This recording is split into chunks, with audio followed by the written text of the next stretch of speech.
నమస్కారం జీటీపీఎన్ న్యూస్ కి స్వాగతం. ముందుగా ముఖ్యాంశాలు. రుద్రంగిలో అడ్వాన్స్ టెక్నాలజీ సెంటర్ ప్రారంభం. జర్మనీ భాష నేర్పించి ఉద్యోగ అవకాశాలు కల్పిస్తామని మంత్రి వివేక్ వెంకటస్వామి వెల్లడి.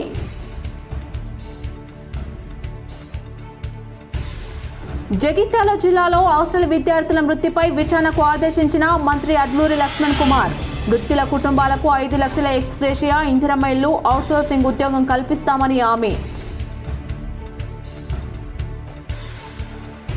డబుల్ బెడ్రూమ్ ఇళ్ల పంపిణీకి అర్హులను పారదర్శకంగా గుర్తించాలి. సంబంధిత అధికారులకు కరీంనగర్ కలెక్టర్ ఆదేశం.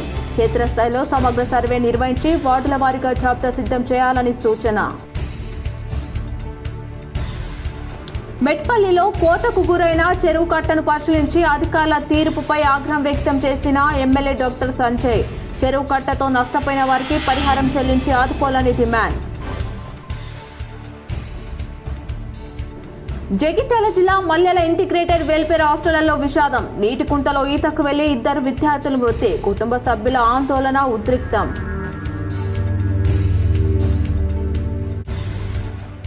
రాజన్న సిరిసిల్ల జిల్లాలో వెలుగులోకి వచ్చిన పోలీస్ శాఖ ప్రతిష్టకు మచ్చ తెచ్చే ఘటన. Mustabad police station writer Shankar suspend. Constable రాసలీలను సోషల్ మీడియాలో వైరల్ కావడం కలకలం. బీఆర్ఎస్ నేత మాజీ మంత్రి హరీష్ రావు స్వార్థం పరాకాష్ఠకు చేరిందని, ఆయన రోజు రోజుకు పశుపతిలా ప్రవర్తిస్తున్నారని టీపీసీసీ చీఫ్ మహేష్ కుమార్ గౌడ్ తీవ్ర విమర్శలు చేశారు. హరీష్ రావు క్షుద్ర పూజలు చేస్తున్నారన్నది నిజమని, ఇందులో ఎలాంటి దాపరికం లేదన్నారు. రాష్ట్రంలో వర్షాలు పడకూడదని, పంటలు పండకూడదని కుట్రలు పన్నారని, ప్రజలు కరువుతో అల్లాడిపోవాలని కుతంత్రాలు చేశారన్నారు. సమ రామ్మోహన్ దయాకర్ కు నోటీసులు ఇవ్వడం కూడా అందులో ఒక భాగమని దుయ్యబట్టారు. హరీష్ రావు క్షుద్ర పూజలు చేశాడనేందుకు ఉదాహరణలు కూడా ఉన్నాయన్నారు. తమిళనాడులోని తిరుచిరాపల్లి, శివమొగ్గ ప్రాంతాల్లో క్షుద్ర పూజలు చేసే దేవాలయాలు ఉన్నాయని, అక్కడికి హరీష్ రావు జూన్ 1, మే 31, జూలై 23న వెళ్లారనేందుకు ఆధారాలు కూడా ఉన్నాయన్నారు. అబద్ధమైతే తాము చెప్పిన తేదీలో హరీష్ రావు ఎక్కడున్నారో మీడియాకు చెప్పాలని డిమాండ్ చేశారు. హరీష్ సమాధానం చెప్తే తాను, సీఎం కూడా బీఆర్ఎస్ అడిగే వాటికి సమాధానం చెప్తామన్నారు. వాస్తవాల్లో మాట్లాడినందుకు తమ పార్టీ నేతలకు నోటీసు ఇచ్చినంత ఈజీగా నిజాలు చెప్పలేరన్నారు. శివమొగ్గ వెళ్లిన హరీష్ రావు ఫోటోలను సోషల్ మీడియాలో ఎందుకు పోస్ట్ చేయలేదని ప్రశ్నించారు. తిరుపతి వెళ్తే మీడియాతో మాట్లాడే హరీష్ రావు శివమొగ్గలో మీడియాను ఎందుకు అవాయిడ్ చేశారని ప్రశ్నించారు. రాష్ట్రానికి మంచి జరగకూడదని క్షుద్ర పూజలు చేయించడం ఇంతవరకు సబబు. బీఆర్ఎస్ ఆవిర్భావం నుంచి అఘోరా తాంత్రిక పూజలు చేయిస్తుందన్నారు. కేసీఆర్ ఫామ్ హౌస్ లో క్షుద్ర పూజలు చేస్తున్నారంటే నమ్మలేదు, కానీ ఇప్పుడు హరీష్ రావును చూస్తుంటే అనుమానాలు వస్తున్నాయన్నారు. ప్రభుత్వ పరంగా అన్ని అవకాశాలు పొందినటువంటి హరీష్ రావు గారు ఆయన స్వార్థం పరాకాష్ఠకు చేరిందంటే, తెలంగాణ రాష్ట్రంలో వర్షాలు పడకూడదని, పంటలు పండకూడదని, కరువులో ప్రజలు పశువులు ప్రాణాలు కోల్పోవాలని, ఇది జరిగితే వారికేదో లబ్ధి చేకూరుతుందని క్షుద్ర పూజలు చేస్తా ఉన్నారు. 100కు 100% నిజం. హరీష్ రావు తన స్వార్థం కోసం, తన పార్టీ బాగో కోసం పూజలు చేయడమే కాకుండా వాటిని వాస్తవాలతో మాట్లాడినటువంటి అద్దంకి దయాకర్, సామా రామ్మోహన్ రెడ్డికి లీగల్ నోటీస్ పంపడం. సోమవారం బొక్కలవాగు చెక్ డ్యాం అప్గ్రేడేషన్ సుందరీకరణ పనులకు ఐటీ పరిశ్రమల శాఖ మంత్రి దుద్దిల శ్రీధర్ బాబు శంకుస్థాపన చేశారు. పెద్దపల్లి జిల్లా మంతాని నియోజకవర్గంలో సోమవారం రోజు బొక్కలవాగు చెక్ డ్యాం అప్గ్రేడేషన్ సుందరీకరణ పనులకు ఐటీ పరిశ్రమల శాఖ మంత్రి దుద్దిల శ్రీధర్ బాబు శంకుస్థాపన చేశారు. హిందుస్థాన్ కోకోకోలా బేవరేజెస్ సంస్థ తమ ప్రాజెక్ట్ ఫైన్ లో భాగంగా CSR నిధులతో ఈ అభివృద్ధి పనులను చేపడుతుంది. జపాన్, జర్మనీలో లక్షలాది ఉద్యోగ అవకాశాలు ఉన్నాయని, జర్మనీ భాష నేర్చుకుంటే నెలకు 2.5 లక్షల వేతనం గల ఉద్యోగాలు లభిస్తాయని రాష్ట్ర కార్మిక ఉపాధి కల్పన శాఖ మంత్రి వివేక్ వెంకటస్వామి తెలిపారు. ప్రభుత్వ విప్ ఆది శ్రీనివాస్తో కలిసి మంత్రి వేములవాడ నియోజకవర్గంలో పర్యటించారు. రుద్రంగిలో ఆది శ్రీనివాస్, జిల్లా కలెక్టర్ కరీమా అగ్రవాల్, ఎస్పీ మహేష్ గీతతో కలిసి అడ్వాన్స్ టెక్నాలజీ సెంటర్ ప్రారంభించారు. 40 లక్షల వ్యయంతో నిర్మించే సీసీ రోడ్డు పనులకు శంకుస్థాపన చేశారు. ఈ సందర్భంగా మంత్రి వివేక్ వెంకటస్వామి మాట్లాడుతూ పేదల సంక్షేమం, విద్య, వైద్యం, అన్ని రంగాలకు తమ ప్రభుత్వం అత్యంత ప్రాధాన్యత ఇస్తుందని పేర్కొన్నారు. ముఖ్యమంత్రి రేవంత్ రెడ్డి ప్రత్యేక చొరవతో తెలంగాణలో 65 ఏటీసీ సెంటర్లను ఏర్పాటు చేస్తున్నట్లు వెల్లడించారు. బీఆర్ఎస్ పాలనలో ఐటీఐ సెంటర్లను ఆధునీకరించలేదని, వాటి అభివృద్ధికి నిధులు ఖర్చు చేయలేదని విమర్శించారు. పెద్ద ప్రాజెక్టుల పేరుతో కమిషన్లకి ప్రాధాన్యం ఇచ్చారని ఆరోపించారు. కాంగ్రెస్ ప్రభుత్వం అధికారంలోకి వచ్చిన 2.5 ఏళ్లలో 1,00,000 ఉద్యోగాలు కల్పించామని తెలిపారు.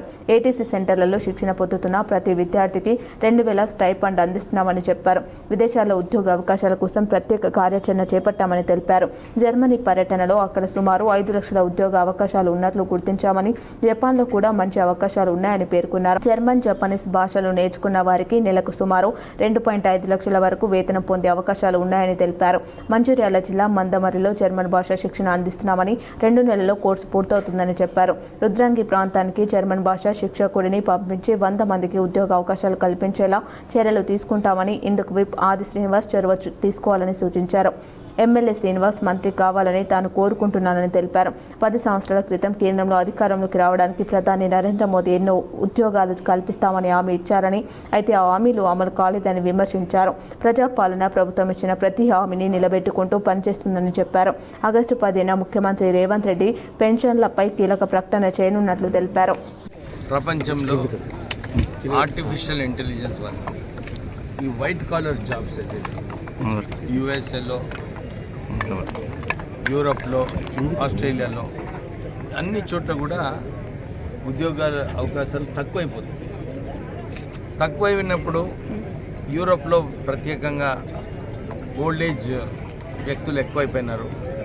వీళ్ళందరికీ ఎక్కువ ఉద్యోగ అవకాశాలు అంటే ప్లంబర్సు, నర్సెస్, ఫార్మసిస్టు, ట్రక్ డ్రైవర్సు వీళ్ళందరికీ సుమారు 25 లక్షల రూపాయల జీతం సంవత్సరానికి.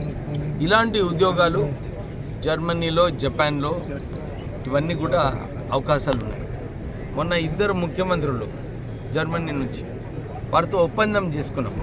తెలంగాణ ప్రభుత్వం మీకు ఏదైతే 5 లక్షల ఉద్యోగ అవకాశాలు జర్మనీలో ఉన్నాయో, రాష్ట్ర ప్రభుత్వం వీళ్ళందరినీ మంచిగా ట్రైనింగ్ ఇప్పించి, ఎక్స్పీరియన్స్ వాళ్ళకు జర్మన్ లాంగ్వేజ్ నేర్పించి వీళ్ళందరికీ ఉద్యోగాల గురించి అక్కడ పంపించడానికి రాష్ట్ర ప్రభుత్వము ఈ ఏటీసీ సెంటర్స్, ఈ పాలిటెక్నిక్స్, స్కిల్డ్ యూనివర్సిటీ ద్వారా మన తెలంగాణ పిల్లలకు అందరికీ కూడా ఈ అవకాశాలు కల్పించడానికి రాష్ట్ర ప్రభుత్వం పనిచేస్తుంది. ఎందుకంటే మన కేటీఆర్ గారు ఒక బీహార్లో జరిగిన ఎన్నికల ఫలితాలలో బీజేపీ కంచు కోటాలో కాంగ్రెస్ పగ్గా వేసిందని రాష్ట్ర రవాణా శాఖ మంత్రి పొన్నం ప్రభాకర్ అన్నారు. కొద్ది నెలల క్రితం జరిగినటువంటి ఎన్నికల్లో 50,000 పైన మెజార్టీతో గెలిచిన భారతీయ జనతా పార్టీ జాతీయ అధ్యక్షుడు ఖాళీ చేసిన సీటు 20,000తో ఓడిపోయింది. ఇది బీజేపీ పతనానికి నాంది పలికింది. మొన్న ధర్మేంద్ర ప్రధాన్ రాజీనామా, ఈరోజు ఈ బీహార్లో ఓడిపోయినటువంటి భారతీయ జనతా పార్టీ జాతీయ అధ్యక్షుడి సీటుతోటి భారతీయ జనతా పార్టీ పతనం ప్రారంభమైంది. మన్ కీ బాత్ కాదు, ప్రజల మాట వినమని చెప్తా ఉన్నది ప్రజలు. అంతేకాదు నరేంద్ర మోడీ, అమిత్ షాల తానేషాహి ఏదైతే నియంతృత్వం ఉందో నడవదు అని చెప్తా ఉన్నారు ప్రజలు. ప్రజాస్వామ్యము, రాజ్యాంగము, ఈ భారతదేశ భౌగోళిక, సామాజిక అన్ని పరిస్థితులలో అర్థం చేసుకొని ఇక్కడ ఉన్నటువంటి సామాజిక పరిస్థితులను నడపాలి తప్ప నియంతృత్వంగా నడవదు ప్రభుత్వం అనే మాట చెప్పే ప్రయత్నం జరిగింది. ఇప్పటికైనా భారతీయ జనతా పార్టీ బుద్ధి తెచ్చుకొని సరైన విధంగా ప్రజలకు పరిపాలన అందించాలని డిమాండ్ చేస్తూ ప్రజాస్వామికంగా ఉండాలని కోరుకుంటూ కాంగ్రెస్ పార్టీ తరఫున ఇది భారతీయ జనతా పార్టీకి ఒక చెంపదెబ్బలాగా భావిస్తూ ఉంది. ఇంజనీరింగ్ విద్యార్థులను అవమానించేలా సీఎం మాటలు మాట్లాడడం సరికాదని ఎంపీ ధర్మపురి అరవింద్ ఆగ్రహం వ్యక్తం చేశారు. సోమవారం న్యూఢిల్లీలో ఏర్పాటు చేసిన మీడియా సమావేశంలో ఆయన మాట్లాడుతూ సీఎం స్థాయిలో ఉన్న వ్యక్తి ఇలా బాధ్యతారహితంగా మాట్లాడడం సరికాదు, ఇంజనీరింగ్ విద్యార్థుల మనోభావాలను దెబ్బతీసేలా వ్యాఖ్యలు చేయడం దారుణమని అన్నారు. గతంలోనూ సీఎం రేవంత్ ఐటీఐ తదితర విద్యాకాలం చెల్లిన కోర్సులని సీఎం అనడం సరికాదు. దేశాభివృద్ధిలో ఇంజనీర్ల పాత్ర చాలా కీలకమన్నారు. గతంలోనూ ఇదే తీరు, గతంలోనూ రేవంత్ రెడ్డి ఇలాగే విద్యార్థులను కించపరిచేలా మాట్లాడారని, ఇది సరైంది కాదన్నారు. గతంలో బీఆర్ఎస్ నాయకులు కేటీఆర్ కూడా ఇదే విధంగా మాట్లాడారన్నారు. ఇప్పుడు కాంగ్రెస్ కూడా అదే పాటలో నడుస్తుందన్నారు. యువత భవిష్యత్తుపై సీఎం సానుకూలంగా మాట్లాడాల్సిన బాధ్యత ఉందని అరవింద్ అన్నారు. ఉద్యోగాలు ఇవ్వలేకపోతే పర్లేదు, కనీసం చదువుతున్న విద్యార్థులను ఉద్యోగాలు ఇవ్వకపోతే పర్లేదు, కనీసం చదువుతున్న విద్యార్థులను అవమానించొద్దని అన్నారు. ప్రభుత్వం వెంటనే తన వ్యాఖ్యలను వెనక్కి తీసుకుని ఇంజనీరింగ్, ఐటీఐ విద్యార్థులకు వెంటనే క్షమాపణ చెప్పాలని డిమాండ్ చేశారు. జగిత్యాల జిల్లా మల్యాల ఇంటిగ్రేటెడ్ వెల్ఫేర్ హాస్టల్ విద్యార్థులు 2 మృతి చెందడంపై సమగ్ర విచారణకు రాష్ట్ర మంత్రి అడ్లూరి లక్ష్మణ్ కుమార్ ఆదేశించారు. జగిత్యాల జిల్లా మల్యాల స్థానికంగా లేని మంత్రి సెల్ఫీ వీడియో ద్వారా తన సందేశం పంపిస్తూ మృతుల కుటుంబాలకు భరోసా కల్పించే ప్రకటన చేశారు. హాస్టల్ విద్యార్థులు 2 మృతి పట్ల విచారం వ్యక్తం చేసిన మంత్రి, హాస్టల్ విద్యార్థులు మధ్యాహ్నం 3 గంటలకు బయటకు వెళ్లి నీటి కుంటలో పడి మృతి చెందారని తెలిపారు. విద్యార్థుల మృతిపై పూర్తి స్థాయిలో విచారణ జరిపించి బాధ్యులపైన చర్యలు తీసుకుంటామని తెలిపారు. మృతుల కుటుంబాలకు 5 లక్షల పరిహారంతో పాటు ఇందిరమ్మ ఇల్లు, కుటుంబంలో ఒకరికి అవుట్సోర్సింగ్ ఉద్యోగం ఇస్తామని హామీ ఇచ్చారు. వేములవాడ నియోజకవర్గం రుద్రంగిలో అడ్వాన్స్డ్ టెక్నాలజీ సెంటర్ భవనానికి కార్మిక మరియు ఉపాధి శిక్షణ ఫ్యాక్టరీలు గనుల శాఖ మంత్రి డాక్టర్ జి. వివేక్ వెంకటస్వామి భూమి పూజ చేశారు. యువతకు నైపుణ్య శిక్షణతో పాటు దేశ విదేశాల ఉపాధి అవకాశాలు కల్పించడమే లక్ష్యంగా రాష్ట్ర ప్రభుత్వం అడ్వాన్స్డ్ టెక్నాలజీ సెంటర్లను ఏర్పాటు చేస్తుందని కార్మిక ఉపాధి శిక్షణ మరియు ఫ్యాక్టరీలు మరియు గనుల శాఖ మంత్రి డాక్టర్ జి. వివేక్ వెంకటస్వామి తెలిపారు. శిక్షణ పూర్తయిన తర్వాత ఉద్యోగం కోసం యువత వెతికే పరిస్థితి ఉండకూడదని, శిక్షణ నుంచి ప్లేస్మెంట్ వరకు ప్రభుత్వమే అండగా నిలిచే వ్యవస్థను రూపొందిస్తున్నామని చెప్పారు. ఈ కార్యక్రమంలో ప్రభుత్వ విప్ వేములవాడ శాసనసభ్యులు ఆది శ్రీనివాస్, స్థానిక ప్రజాప్రతినిధులు, ఉన్నతాధికారులు తదితరులు పాల్గొన్నారు. రాష్ట్రంలో కాంగ్రెస్ ప్రభుత్వం ప్రజలు నవ్వుకునేలా ఉందని, అధికారుల పనితీరు అధ్వానంగా మారిందని కొరుట్ల ఎమ్మెల్యే డాక్టర్ కల్వకుంట్ల సంజయ్ ఆగ్రహం వ్యక్తం చేశారు. జగిత్యాల జిల్లా మెట్పల్లిలో గత 3 రోజుల నుంచి కురిసిన భారీ వర్షాలకు పెద్ద చెరువు కోతకు గురి కావడంతో చెరువును ఎమ్మెల్యే పరిశీలించారు. పురపాలక అధికారులతో పాటు ఇరిగేషన్ అధికారులపై ఎమ్మెల్యే ఆగ్రహం వ్యక్తం చేశారు. చెరువు నీటిపై మీకేమైనా అవగాహన ఉందా అంటూ అధికారులను ప్రశ్నించారు. ఇరు శాఖల అధికారులను 2 వైపులా నిలబెట్టి సుమారు గంట పాటు అధికారులను ప్రశ్నిస్తూ ముచ్చెమటలు పట్టించాడు. ఎమ్మెల్యే అడిగిన ప్రశ్నలకు సమాధానం ఇవ్వలేక అధికారులు దిక్కులు చూస్తూ ఉండిపోయారు. చెరువు విషయంపై ఉన్నతాధికారులకు ఫోన్ చేసి ఆగ్రహం వ్యక్తం చేశారు. ఎల్కేజీ పిల్లలు చదువుకునే సమయంలో బడికి వెళ్లకుండా తప్పించుకునే విధంగా, కడుపు నొస్తుందని అబద్ధాలు చెప్పే విధంగా అధికారుల సమాధానాలు కూడా అలా ఉన్నాయని ఆవేదన వ్యక్తం చేశారు. చెరువు కట్ట తెగడంతో మత్స్యకారులు లక్షల రూపాయల చేపలు బయటకు వెళ్లిపోయి నష్టపోయారని, ఇరు శాఖల అధికారులు మత్స్యకారులకు పరిహారం అందించి ఆదుకోవాలని ఎమ్మెల్యే ఆదేశించారు. చెరువు కట్టకు అభివృద్ధి పనులు చేస్తున్న గుత్తేదారులు పిలిచి పనులపై ఆగ్రహం వ్యక్తం చేసి శాఖల పనితీరుకు తలలు పట్టుకునేలా ఉందని ఎమ్మెల్యే ఆవేదన వ్యక్తం చేస్తూ అక్కడి నుంచి వెళ్లిపోయాడు. గ్రౌండ్ వాటర్కి పెట్టిన పేరు మా మెట్పల్లి పెద్ద చెరువు. అనాలోచితంగా, బాధ్యత రహితంగా 2 డిపార్ట్మెంట్లు కలిపి, ఇరిగేషన్ డిపార్ట్మెంటు, ఆ తర్వాత మున్సిపల్ డిపార్ట్మెంట్ కలిపి ఇవాళ ఆ చెరువుని భ్రష్టు పట్టించారు. బ్రహ్మాండంగా మత్తిడి దూకుతున్న వాటర్ని అడ్డంగా మున్సిపాలిటీ వాళ్ళు దానికి కట్టేసి, ఇది ఎప్పుడో చరిత్ర కాలం నుంచి ఉన్న చెరువు, మాకు ఎన్ని వరదలు వచ్చినా కూడా తట్టుకొని బ్రహ్మాండంగా నిలిచింది. గ్రామానికి కూడా బ్రహ్మాండంగా సేవ చేసిన చెరువు ఇది. అట్లాంటి చెరువు తల్లిని ఇవాళ 2 డిపార్ట్మెంట్లు కలిపి, ఇరిగేషన్ డిపార్ట్మెంట్, మున్సిపాలిటీ డిపార్ట్మెంట్, వాళ్ళ అనాలోచితంగా, బాధ్యత రహితంగా వాటర్ పోవాల్సిన జాగల దాన్ని బ్లాక్ చేసి మళ్ళీ మొత్తం తెంపేసి మొత్తం వాటర్ వదులుతాయి. ఇవాళ మెట్పల్లిలో ఉన్న గ్రౌండ్ వాటర్ తగ్గిపోయింది. రెండోది, ఇక్కడ మత్స్యకారులు పాపం లక్షల రూపాయల ఇక్కడ చేపలు వేసుకొని బతికే మత్స్యకారులు, మా గంగపుత్రులు అందరు మొత్తం చేపలు కూడా కొట్టుకుపోయింది. రాష్ట్ర రవాణా శాఖ మంత్రి పొన్నం ప్రభాకర్ని హైదరాబాద్లో ఎమ్మెల్యే రాకేష్ రెడ్డి ధన్పాల్ సెక్రటేరియట్లో కలిశారు.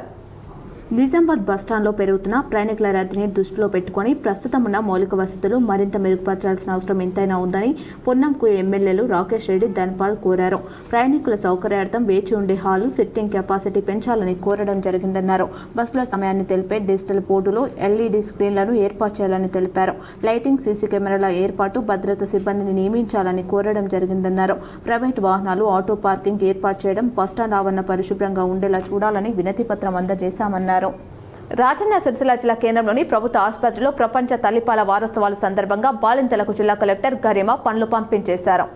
ప్రపంచ తల్లిపాల వారోత్సవాలను ఆగస్టు 1 నుంచి 7వ తేదీ వరకు కొనసాగుతుండగా రాజన్న సిరిసిల్ల జిల్లా కేంద్రంలోని గవర్నమెంట్ జనరల్ ఆసుపత్రిలో వైద్యారోగ్య శాఖ ఆధ్వర్యంలో బాలింతలకు నిర్వహించిన కార్యక్రమానికి జిల్లా కలెక్టర్ గరిమ అగ్రవాల్ హాజరై నర్సింగ్ కళాశాల విద్యార్థులు తల్లిపాల ప్రాముఖ్యత, పాలు ఇచ్చే విధానం, బాలింతలు తీసుకోవాల్సిన ఆహారం, పలు అనుమానాలు, అపోహలను వీడేలా నాటిక ద్వారా అవగాహన కల్పించారు.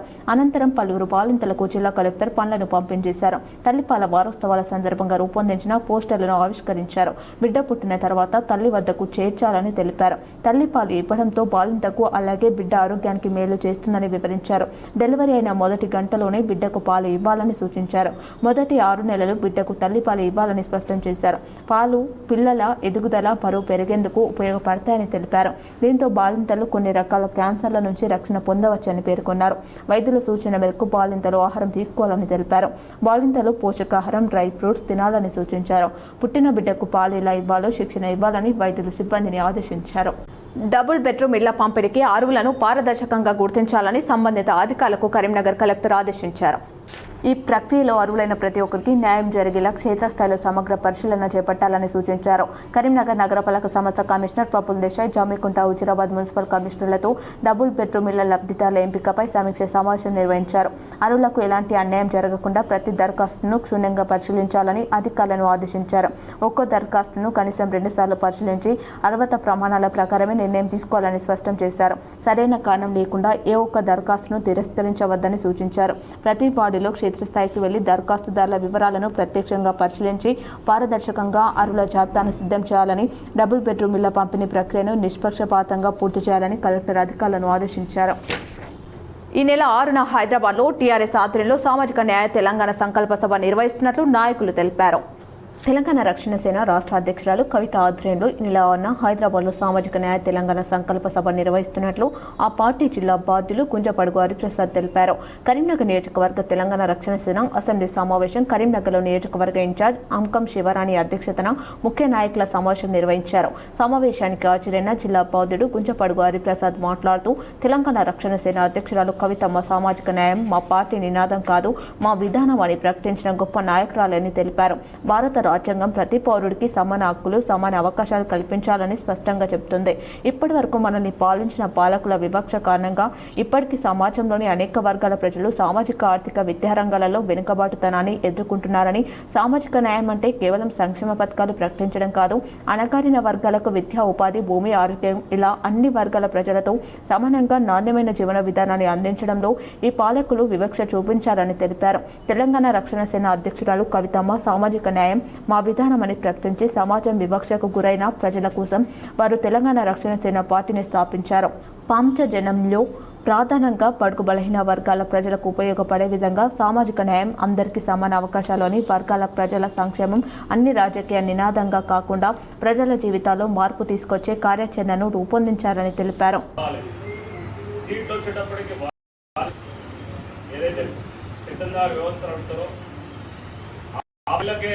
సీట్లు కావాలి. సీట్లు వచ్చిన తర్వాత వచ్చేటువంటి నోట్లు కూడా వాళ్ళకి కావాలి.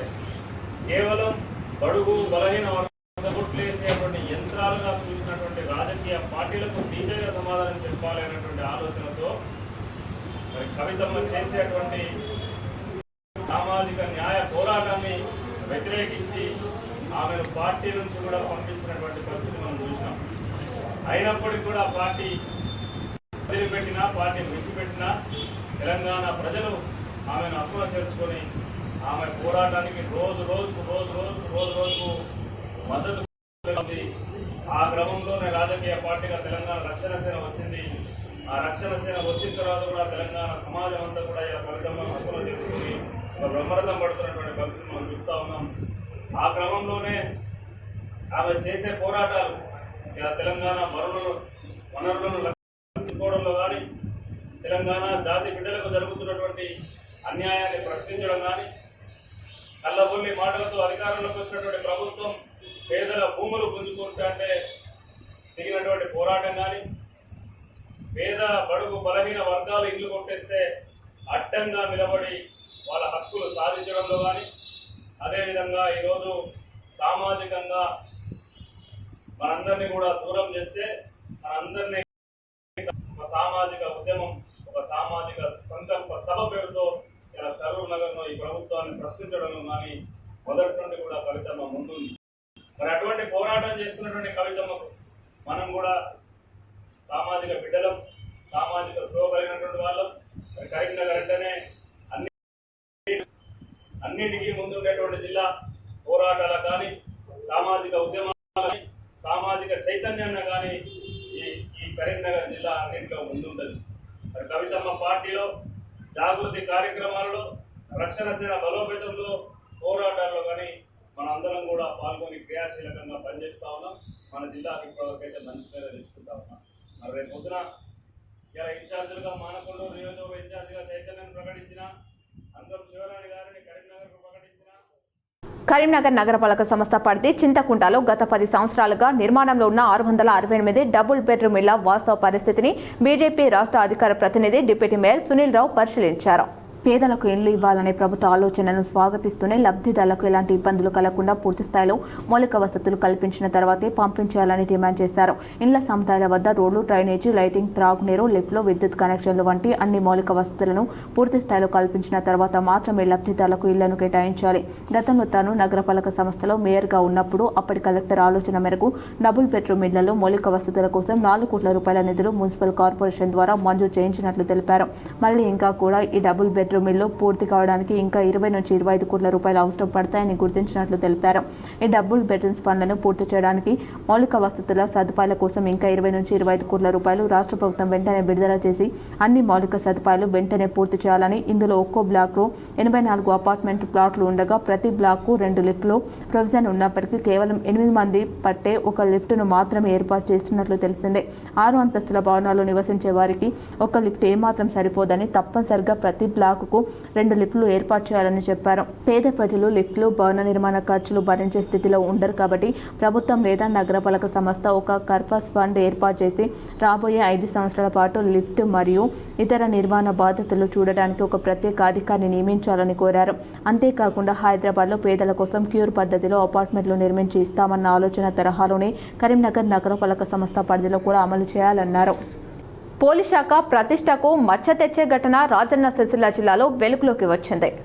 రాజన్న సిరిసిల్ల జిల్లా ముస్తాబాద్ పోలీస్ స్టేషన్లో రైటర్గా పనిచేసిన శంకర్పై సస్పెన్షన్ వేటు పడింది. కుటుంబ కలహాల నేపథ్యంలో ఫిర్యాదు చేసేందుకు పోలీస్ స్టేషన్కు వచ్చిన ఓ సాఫ్ట్వేర్ ఉద్యోగినితో వ్యక్తిగత సంబంధం పెట్టుకున్నాడనే ఆరోపణలు వచ్చాయి. ఆమెను సిద్దిపేట జిల్లా దుబాక మండలం రాజక్కపేట గ్రామ శివారులోని వ్యవసాయ పొలాలకు తీసుకెళ్లినట్లు సమాచారం.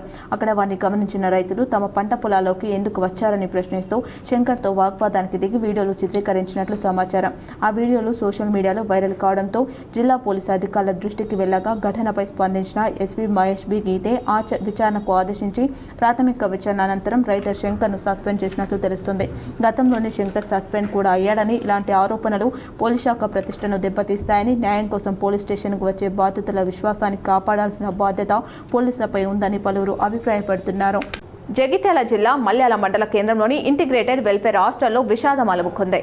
హాస్టల్కు చెందిన 2 విద్యార్థులు హాస్టల్ వెనుక ఉన్న నీటి కుంటలో ఈతకు వెళ్లి ప్రాణాలు కోల్పోయారు. మృతులు 5వ తరగతి విద్యార్థి వనం విష్ణు, 4వ తరగతి విద్యార్థి సుశాంత్. విష్ణు స్వస్థలం నిజామాబాద్ జిల్లా మోర్తండ్ కాగా సుశాంత్ది జగిత్యాలలోని టీఆర్ నగర్. సాయంత్రం స్కూల్ నుంచి వచ్చిన విద్యార్థులు హాస్టల్ వెనుక భాగంలో ఉన్న నీటి కుంటలోకి ఈతకు వెళ్లి నీట మునిగారు. స్థానికులు, హాస్టల్ సిబ్బంది వెంటనే నీటి కుంటలోకి గాలించగా 2 విద్యార్థుల మృతదేహాలు బయటపడ్డాయి. మృతదేహాలను జగిత్యాల ఏరియా ఆసుపత్రికి తరలించగా collector Satyaprasad, Jagtial MLA doctor Sanjay ఆసుపత్రి సందర్శించి మృతుల కుటుంబాలను పరామర్శించారు. జరిగిన ఘటనపై విచారణకు ఆదేశించారు. హాస్టల్ నిర్వాహకులు విధి నిర్వహణలో నిర్లక్ష్యం వహించడం వల్లే విద్యార్థులు బయటకు వెళ్లి ప్రాణాలు కోల్పోయారని మృతుల కుటుంబ సభ్యులు ఆరోపిస్తూ ఆందోళన వ్యక్తం చేశారు. అని మాట్లాడుతున్నారు. మేము వచ్చినప్పుడు మేమన్నాం, సార్ మరి మా పిల్లలు మాకు అప్పచెప్పొద్దు, పొద్దుగాల తీసుకోపోతాం సార్ అని అన్నాం. అనేపాటికి సార్ ఏమంటున్నాడు, మీరు ఉంటే ఉండండి లేమ్మా, మేము తీసుకొని సాగు చేసేస్తాం, మీరు ఉంటే ఉండండి లేకపోతే వెళ్ళిపోండి, మేము చేస్తాంలే సాగు అంటే ఏమి, ఎందుకు సార్ అట్లా అన్నదా? మేము కనుక్కోలేదు పిల్లల్ని, వాళ్ళకి లేరా పిల్లలు సార్, వాళ్ళకు ఉన్నారు కదా పిల్లలు, మరి మా పిల్లలకి ఎట్లా న్యాయం చేస్తలేదు? మాకెందుకు పడుకోవట్లేదా సార్? ఒక్కొక్క పిల్లలు 14 సంవత్సరాల పిల్లలు సార్, ఇంకా 5 సంవత్సరాలు పడితే చేస్తారు వాళ్ళకి. మాకు తెల్లప్పుడు పోస్ట్ మార్టం ఎందుకు చేస్తారు సార్? వాళ్ళు మేనత్ర మాట్లాడుతున్నా, నేను మేనలేదు నచ్చుకుంటాం. ఎందుకు ఇట్లా చేశారు సార్? మాకు చచ్చిపోయినా చెప్పలేదు, మేము ఫోన్ చేసినా కూడా నేనే మాట్లాడినా, నేను డిఎస్పీ మాట్లాడుతున్నా. సిరిసిల్ల జిల్లాలో ముస్తాబాద్ పంచాయతీ కార్యాలయం భవనానికి రంగులు వేయడం వివాదాస్పదమైంది. రాజన్న సిరిసిల్ల జిల్లా ముస్తాబాద్ మండల కేంద్రంలో గ్రామ పంచాయతీ కార్యాలయ భవనానికి రంగులు వేయడం రాజకీయంగా దుమారం రేపి ఉద్రిక్తతకు దారితీసింది. మేజర్ గ్రామ పంచాయతీ భవనానికి ఇది వరకు పింక్ కలర్ ఉండగా ప్రస్తుతం వైట్ కలర్ తో పాటు 3 రంగులు వేయడం బీఆర్ఎస్ అభ్యంతరం తెలిపింది. బీఆర్ఎస్ నాయకులు 3 రంగులు వేయడాన్ని అడ్డుకొని కలర్ డబ్బాలను నేలపై పడేశారు. టీఆర్ఎస్ అధికారంలో ఉన్నప్పుడు పింక్ కలర్ వేశారని, ప్రస్తుతం కాంగ్రెస్ అధికారంలో ఉండడంతో 3 రంగులు వేస్తే తప్పేంటని కాంగ్రెస్ కార్యకర్తలు ప్రశ్నించారు. దీంతో బీఆర్ఎస్ కాంగ్రెస్ కార్యకర్తల మధ్య వాగ్వాదం చోటు చేసుకుంది. బీఆర్ఎస్ కార్యకర్తలు అధికారులను నిలదీసి రంగులు వేయడాన్ని అడ్డుకున్నారు. దీంతో ఉద్రిక్తత పరిస్థితి ఏర్పడడంతో పోలీసులు రంగప్రవేశం చేసి ఇరు వర్గాలను సంతాయించారు. 3 రంగులు జాతీయ పతాక చిహ్నమని పార్టీ గుర్తుగా భావిస్తూ అడ్డుకోవడం సమంజసం కాదని కాంగ్రెస్ నాయకులు అన్నారు. టీఆర్ఎస్ అధికారంలో ఉన్నప్పుడు ప్రతి గ్రామ పంచాయతీకి గులాబీ రంగు వేయించారని, అప్పుడు తమేమైనా అడ్డుకున్నామా అని ప్రశ్నించారు. ప్రస్తుతం తాత్కాలికంగా గ్రామ పంచాయతీ భవనానికి రంగులు వేయడానికి నిలిపివేయించారు. ఉత్తరాఖండ్కు చెందిన మహిళను కరీంనగర్ రూరల్ పోలీసులు కాపాడారు. వివరాలు ఇలా ఉన్నాయి. కరీంనగర్ రూరల్ మండలంలోని ఇరుకుల గ్రామ శివార్లో రాజు రహదారి పక్కన నూతనంగా నిర్మిస్తున్న వంతెన సమీపంలో ఓ గుర్తు తెలియని మహిళ ఒంటరిగా నిలబడి ఉండడంతో స్థానికులు Karimnagar rural police station inspector Niranjan రెడ్డికి సమాచారం అందించారు. వెంటనే ఇన్స్పెక్టర్ ఏ నిరంజన్ రెడ్డి తన సిబ్బందితో సంఘటన స్థలానికి చేరుకొని మహిళను భద్రంగా తమ ఆధీనంలోకి తీసుకొని విచారించారు. విచారణలో ఆమె తన పేరు రూపా రాథోర్, స్వగ్రామం కటీమా, ఉదయ్ సింగ్ నగర్ జిల్లా, ఉత్తరాఖండ్ రాష్ట్రమని తెలిపారు. కుటుంబ కలహాల కారణంగా భర్తతో గొడవ పడి సుమారు వారం రోజుల క్రితం ఉత్తరాఖండ్ రాష్ట్రం నుంచి వివిధ వాహనాల్లో ప్రయాణిస్తూ కరీంనగర్కు చేరుకున్నట్లు తెలపడంతో చేరదేశి ఉత్తరాఖండ్లో సమాచారం ఇవ్వగా అక్కడ మిస్సింగ్ కేసు నమోదైనట్లు తెలియడంతో కరీంనగర్లోని శక్తి సదన్ కేంద్రానికి తరలించారు. మహిళా కుటుంబ సభ్యులు లేదా ఉత్తరాఖండ్ పోలీసులు వచ్చిన అనంతరం అవసరమైన చట్టపరమైన ప్రక్రియ పూర్తి చేసి వారికి అప్పగించనున్నట్లు రూరల్ సీఐ నిరంజన్ రెడ్డి తెలిపారు. చందుర్తి మండలం మల్యాలలో పట్టు పురుగుల పెంపక కేంద్రంలో జిల్లా కలెక్టర్ గరిమా అగ్రవాల్ పరిశీలించారు. పట్టు పురుగుల పెంపకం ఆదాయం పొందేందుకు ఒక మార్గమని సిరిసిల్ల జిల్లా కలెక్టర్ గరిమా అగ్రవాల్ తెలిపారు. చందుర్తి మండలం మల్యాల గ్రామంలో కల్లెడ శైలేష్, కల్లెడ లక్ష్మణ్ 2 ఎకరాల్లో మల్బరీ సాగు చేస్తూ షెడ్ వేసి పట్టు పురుగులు పెంచుతుండగా జిల్లా కలెక్టర్ గరిమా అగ్రవాల్ పరిశీలించారు. ముందుగా మల్బరీ తోట సాగును పరిశీలించి మొక్కల రకం ఎన్ని ఎకరాల్లో వేశారో ఆరా తీశారు. అనంతరం షెడ్లో పట్టు పురుగుల పెంపకం పరిశీలించి పురుగులు ఎక్కడి నుంచి తెస్తారో, ఎన్ని రోజుల్లో పట్టు తీయవచ్చు తదితర అంశాలపై అడిగి తెలుసుకున్నారు. మల్బరీ తోట సాగు, షెడ్ల నిర్మాణం, ఇతర పరికరాల కోసం సెరికల్చర్ శాఖ సబ్సిడీ అందిస్తుందని తెలిపారు. 25 రోజుల్లోనే పట్టు చేతికి వస్తుందని వివరించారు. పట్టు పురుగుల శాఖ అధికారుల సూచనల మేరకు రైతులు ముందుకు వచ్చి సాగు చేయాలని సూచించారు. సాంప్రదాయ పంటల సాగుకు ప్రత్యామ్నాయంగా రైతులు వీటిని సాగు చేయాలని సూచించారు. ప్రభుత్వ సబ్సిడీని సద్వినియోగం చేసుకోవాలని, ఆర్థికంగా ఎదగాలని ఆకాంక్షించారు. కార్యక్రమంలో జిల్లా వ్యవసాయ శాఖ అధికారి అఫ్జల్ బేగం, జిల్లా ఉద్యానవన శాఖ అధికారి శరత్ బాబు, పట్టు పురుగుల శాఖ అధికారి జగన్, తహసీల్దార్ భూపతి తదితరులు పాల్గొన్నారు. రానున్న ఓనం పండుగ దృష్టిలో పెట్టుకుని నిజామాబాద్, ఔరంగాబాద్ నుంచి ప్రత్యేక రైలు నడపాలని జెడ్ఆర్యూసీసీ సభ్యుడు G Manohar Reddy south central railway general మేనేజర్కు లేఖ రాశారు. ఓనం పండుగ కోసం 24/8/2026 నుండి 28/8/2026 వరకు నిజామాబాద్, ఔరంగాబాద్ నుండి తిరువనంతపురంకు ప్రత్యేక రైలు నడపాలని జెడ్ఆర్యూసీసీ మెంబర్ సౌత్ సెంట్రల్ రైల్వే జీఎంకు విజ్ఞప్తి చేశారు. ఓనం పండుగ దగ్గర పడుతుందని ఈ రూట్లో తిరువనంతపురం వెళ్లడానికి డైరెక్ట్ ట్రైన్ లేదని అన్నారు. అయ్యప్ప భక్తులు, లక్షలాది మంది అయ్యప్ప భక్తులు శబరిమల దర్శనానికి వెళ్తారు. వీరిలో ఎక్కువ మంది ఉత్తర తెలంగాణ ప్రాంతం నుండి ఉంటారని, ఉత్తర తెలంగాణ వెనుకబడింది. ఈ ప్రాంత రైల్వే నెట్వర్క్లో చాలా వెనుకబడి ఉందన్నారు.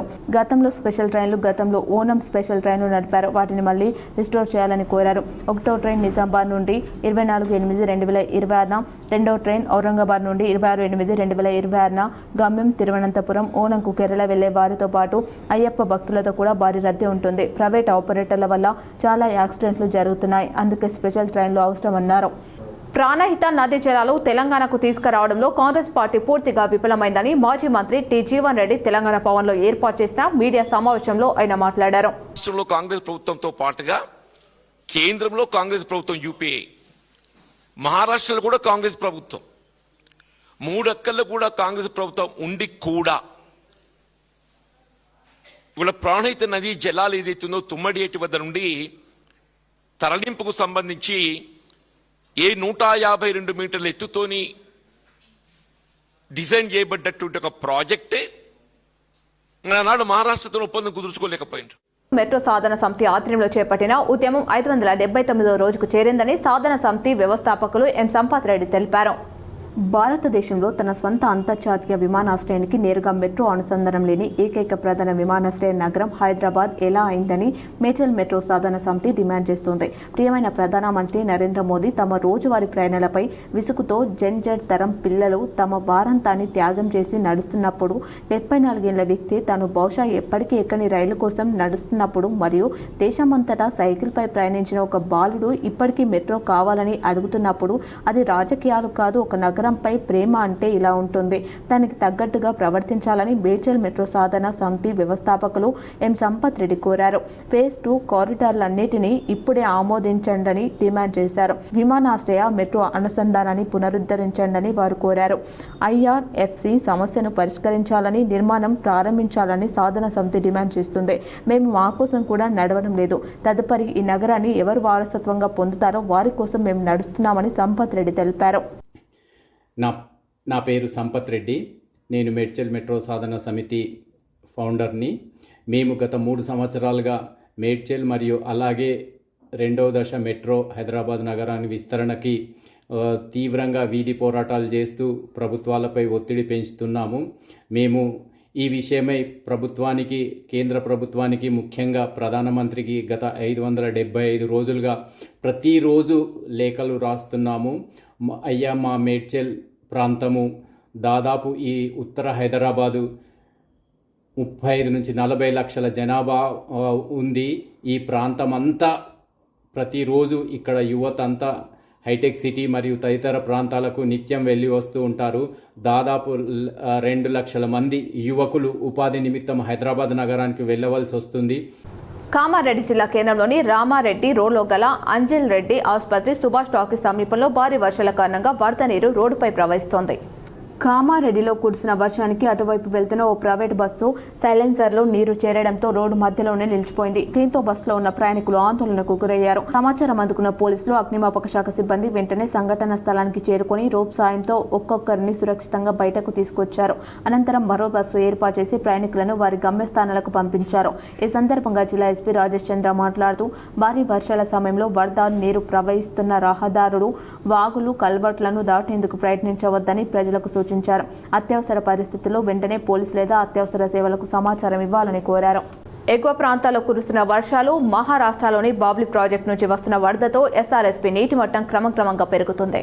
SRSP జలాశయంలోకి ఇన్ఫ్లో ఆశాజనకంగానే ఉన్నట్లు అధికారులు పేర్కొన్నారు. శ్రీరామ్ సాగర్ ప్రాజెక్టుకు మంగళవారం ఉదయం 9 గంటల వరకు 28,570 క్యూసెక్ల ఇన్ఫ్లో నమోదైనట్లు ప్రాజెక్టు అధికారులు తెలిపారు. ప్రాజెక్టు పూర్తి నీటి మట్టం 1,091 అడుగులు, పూర్తి సామర్థ్యం 80.50 TMCలు కాగా ప్రస్తుతం 1,075.50 అడుగుల వద్ద 33.857 TMCల నీటి నిల్వ ఉంది.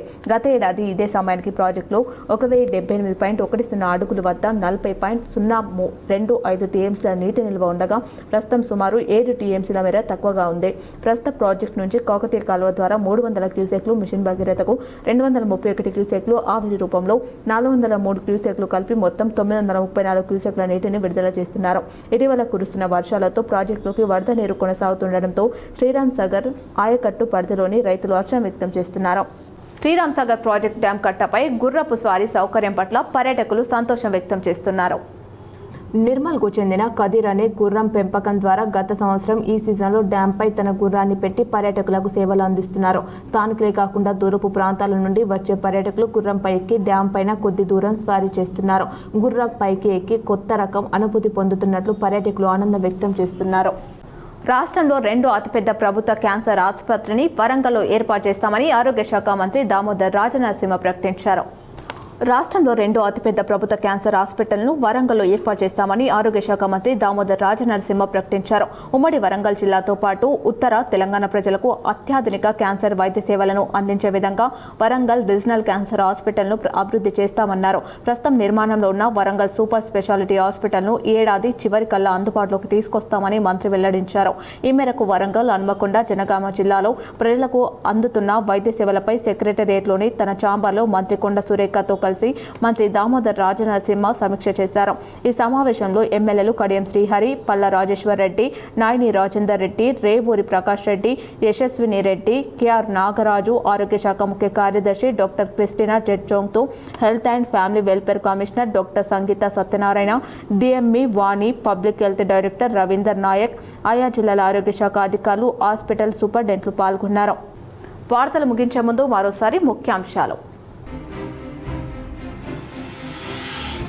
రుద్రంగిలో అడ్వాన్స్ టెక్నాలజీ సెంటర్ ప్రారంభం. జర్మనీ భాష నేర్పించి ఉద్యోగ అవకాశాలు కల్పిస్తామని మంత్రి వివేక్ వెంకటస్వామి వెల్లడి.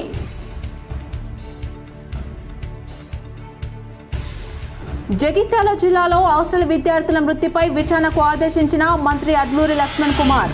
మృతుల కుటుంబాలకు 5 లక్షల ఎక్స్గ్రేషియా, ఇందిరమ్మ ఇల్లు, అవుట్సోర్సింగ్ ఉద్యోగం కల్పిస్తామని హామీ. డబుల్ బెడ్రూమ్ ఇళ్ల పంపిణీకి అర్హులను పారదర్శకంగా గుర్తించాలి. సంబంధిత అధికారులకు కరీంనగర్ కలెక్టర్ ఆదేశం. క్షేత్రస్థాయిలో సమగ్ర సర్వే నిర్వహించి వార్డుల వారీగా జాబితా సిద్ధం చేయాలని సూచన. మెట్పల్లిలో కోతకు గురైన చెరువు కట్టను పరిశీలించి అధికారుల తీర్పుపై ఆగ్రహం వ్యక్తం చేసిన ఎమ్మెల్యే డాక్టర్ సంజయ్. చెరువు కట్టతో నష్టపోయిన వారికి పరిహారం చెల్లించి ఆదుకోవాలని డిమాండ్. జగిత్యాల జిల్లా మల్లెల ఇంటిగ్రేటెడ్ వెల్ఫేర్ హాస్టళ్లలో విషాదం. నీటి కుంటలో ఈతకు వెళ్లి 2 విద్యార్థులు మృతి. కుటుంబ సభ్యుల ఆందోళన ఉద్రిక్తం.